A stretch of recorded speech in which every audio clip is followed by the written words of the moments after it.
Hi mga ka-pregi! So, eto na yung mga pang-design. Hi! Different settings. Kita nyo naman kung nasan ako sa kwarto. Kasi tulog doon yung isa. Hindi ako makapag-unboxing. So, na-excite naman ako since dito ko naman talaga siya gagamitin. Kasi pang-design siya actually sa hindi sa kwarto ni baby. Kasi walang kwarto si baby. Diyan lang sa corner. Sa corner ni baby. Okay. Well, let's open. Mga pang-design siya sa ano niya. Sa space niya. Oh my God, na-excite naman ako. Hinintay ko muna lahat para sabay-sabay ko na i-unbox.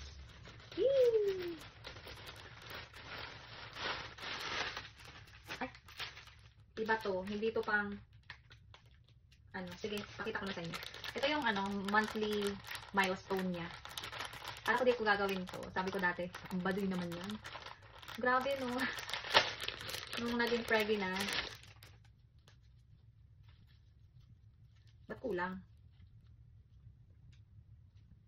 Ba't kulang? Wait lang. Ah, baliktaran. Okay.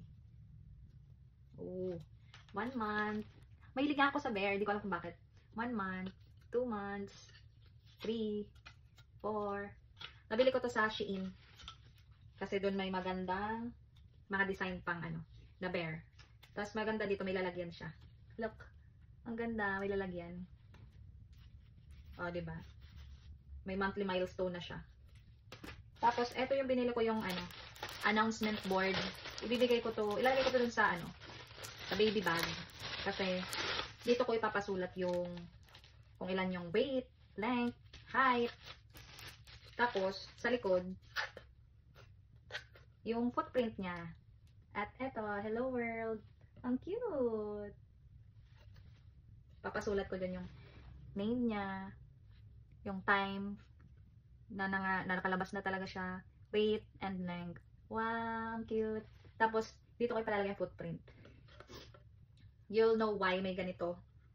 Kasi dahil may binili nga akong pang design sa corner niya na sabitan. Ayoko kasi yung something lang na walang purpose na design lang. Gusto ko may something din na may purpose din siya. Hindi lang pang design. Ito 2-in-1 na. Yung iba kasi nakikita ko, hiwalay pa yung kung saan nilalagay yung footprint. Ito, pwede na dito sa likod. Ah! Diba, nakasabit lang ganyan. Tapos, pwedeng ma-flip. Ah, cute. At, may lalagyan din siya. Ang cute sa Shein. If naghahanap kayo ng ano, mga magagandang announcement board for baby, try nyo dun maghanap. So, hindi to yung pang-design. Namali ako ng bukas. Binili ko to sa, pinakahintay ko kasi yung sa Temu. Ang gaganda ng design sa Temu. Worth it. Tsaka ang pinili ko pa mga wood. More on wood. Kasi pansin nyo naman sa bahay namin, more on wood kami. Ang ganda dito sa Temu kasi wala ka makikitang design na gaya niya sa ibang store.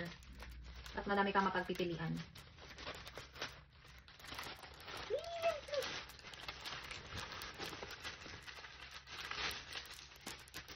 Wow! Ito yung pinakagusto ko. Cute. Bagay pati siya sa wall namin. Gusto ko kasi mga khaki color. Na may touch of blue din para alam din na baby boy. Ito yung ano, mga adhesive.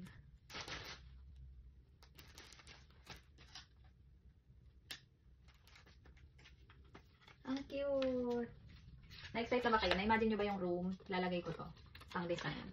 4 siya. Tadaan! Ang cute. Yee! Ang ganda pati ng quality. Quality. May adhesive siyang free. Para, ano siya, safe sa pintura. If tanggalin mo, hindi matatagal yung pintura. Ito pa.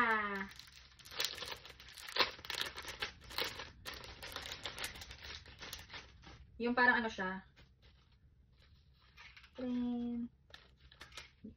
Bear na naman. Yung ano siya, may nakalagay, welcome baby. Yung, para siyang banderitas. Pero nakalagay, welcome baby. Ah, excited ako. Watch out nyo ang aking pagde-design sa room. May libre siyang ganito. Yung parang sinulid. Ay, karayom yun. Ito yung sinulid niya. Tapos, Ito din yung ano, isasabit din to. Ito na opening.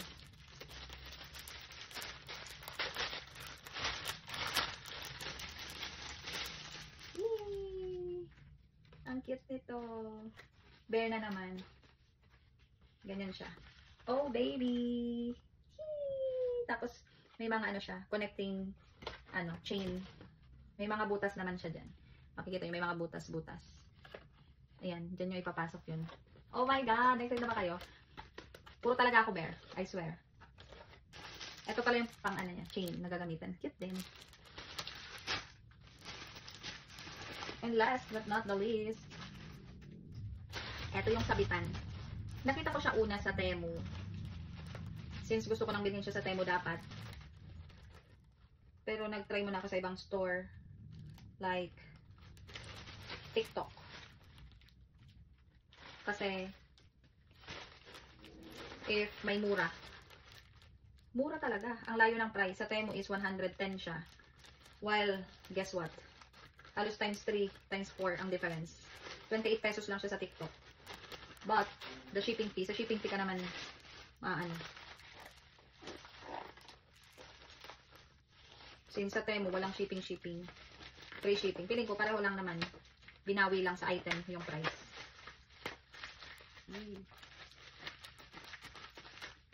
Wow, nakakarton. Safe na safe. Very good, TikTok. Thank you, seller.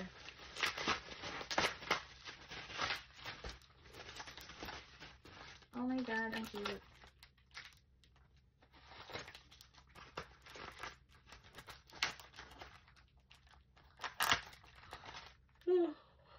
Sorry, naantok na talaga ako.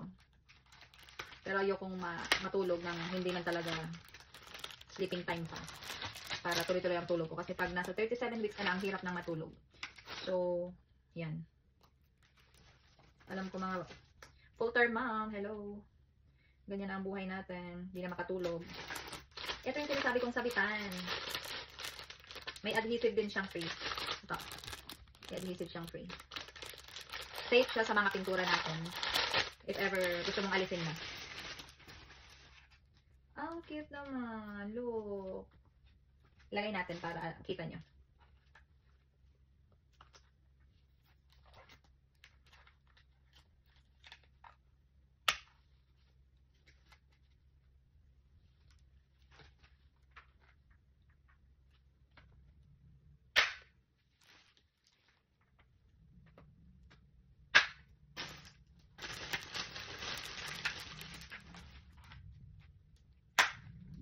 Diba? Ang cute ng sabitan. 28 pesos lang to guys.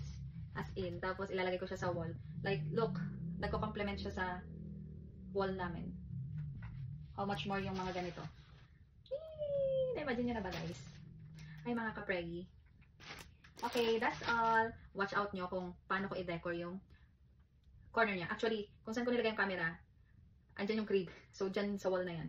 Dyan ako magde-design. Kasi wala siyang kwarto. And ayoko din naman may hiwalay pang kwarto ang baby. Gusto ko as much as possible we are at one room lang. That's all. That's all.